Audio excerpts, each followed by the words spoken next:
গ্রামের ভিতরে আধুনিক পদ্ধতিতে চায়না পদ্ধতিতে ক্যাপসিকামের চাষ। হ্যালো ভিউয়ার্স, আসসালামু আলাইকুম। আশা করি সবাই ভালো আছেন। আজকে আপনাদেরকে নিয়ে আসি একটা সুন্দর একটা সবজি বাগানে। তো এখানে হচ্ছে চীনা পদ্ধতিতে আপনার হচ্ছে ক্যাপসিকামের চাষ করা হচ্ছে, পাশাপাশি হাইব্রিড যে মরিচ আছে মরিচের চাষ করা হচ্ছে এবং এর পাশাপাশি বেগুনের চাষ কিন্তু এখানে করা হচ্ছে। দেখুন কতটা সুন্দরভাবে হচ্ছে এখানে এই চাষ করা হচ্ছে। তো সবাই শেষ পর্যন্ত ভিডিওটি দেখবেন। ভিডিওটি যদি দেখেন তাহলে শেষ পর্যন্ত আশা করি সবার ভালো লাগবে।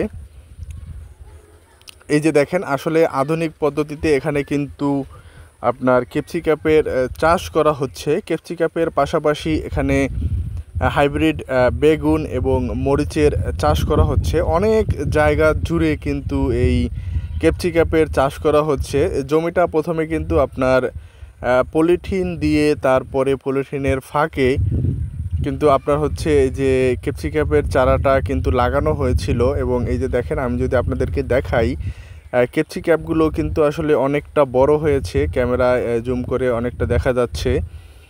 ভিতরে ঢোকা নিষেধ, এজন্য আসলে আমি ভিতরে ঢুকতে পারলাম না। ভিতরে ঢুকতে পারলে আপনাদেরকে দেখানো যেত যে কত বড় আসলে ক্যাপসিকামগুলো হয়ে গেছে। গ্রামের ভিতরে এত সুন্দর চাষ এর আগে কখনো দেখিনি। গ্রামেও কিন্তু এখন আধুনিক তার ছোঁয়া লেগে গেছে। এই যে ড্রেন আছে, ড্রেনের ভিতরে কিন্তু পানি সেচ দেওয়া হয়। পানি সেচ দিয়ে ওই যে ভিতরে দেখতে পাচ্ছেন যে বলগুলো, ওই বলের ভিতরে কিন্তু আবার পানি জমা রাখা হয়। ও জায়গা থেকে আবার অল্প অল্প করে পানি দেয়া হয়। তো সব মিলিয়ে আসলে এই জায়গার পরিবেশটা অনেকটা সুন্দর এবং মনোরম পরিবেশ। গ্রামে যদি এই রকমের চাষিরা চাষ করতে থাকে, এতে যদি ভালো ফলন আসে, চাষিরা যদি লাভবান হয়, তাহলে কিন্তু এটির চাষ কিন্তু দিনের দিন বেড়ে যাবে। তো চাষ যখন বেড়ে যাবে তখন এই যে দেখেন, এই ক্যাপসিকামটা কিন্তু কত বড় হয়েছে। এক একটা গাছে কিন্তু ক্যাপসিকামগুলো পড়েছে অনেক বড় কালো। পাশাপাশি মরিচের চাষও করা হচ্ছে। এখানে গ্রামের পরিবেশ, এটিতে যদি কৃষক সফল হয়, এ জায়গা থেকে কিন্তু কৃষকের অনেক কিছু শিক্ষা নেওয়ার আছে। কৃষক কিন্তু এ জায়গা থেকে শিক্ষা নিয়ে পরবর্তীতে তারা কিন্তু আরও বড় বড় প্রজেক্ট করবে আর কি।